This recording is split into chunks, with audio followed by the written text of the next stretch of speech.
Now his brothers went to pasture their father's flock near Shechem. And Israel said to Joseph, "Are not your brothers pasturing the flock at Shechem? Come, I will send you to them." And he said to him, "Here I am." So he said to him, "Go now, see if it is well with your brothers and with the flock, and bring me word."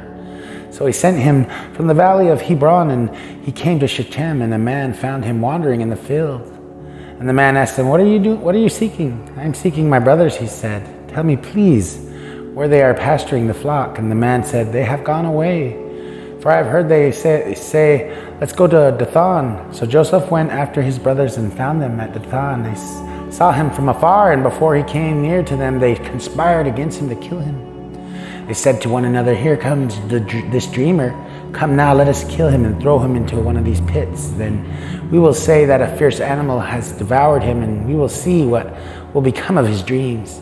But when Reuben heard it, he rescued him out of the hand, saying, "Let us not take his life." And Reuben said to them, "Shed no blood, throw him into the pit here in the wilderness, but do not lay a hand on him, that he might rescue him out of their hand to restore him to his father." So when Joseph came to his brothers, they stripped him of his robe, the robe of many colors that he wore. And they took him and threw him into a pit. The pit was empty, there was no water in it. Then they sat down to eat, and looking up, they saw a caravan of Ishmaelites coming from Gilead with their camels bearing gum, balm, and myrrh, and on their way to carry it down to Egypt. And Judah said to the brothers, "What profit is it if we kill our brother and conceal his blood? Come, let us sell him to the Ishmaelites, and let not our hand be upon him, for he is our brother, our own flesh." And his brothers listened to him.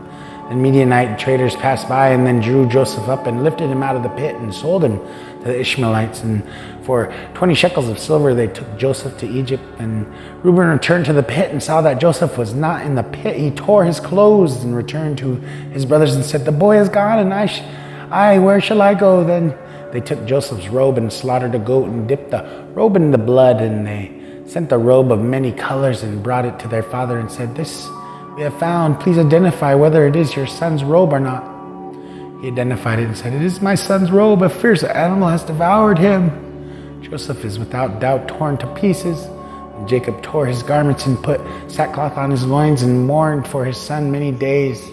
All his sons and all his granddaughters rose up to comfort him, but he refused to be comforted and said, "No, I shall go down to Sheol to my son mourning." Thus his father wept for him.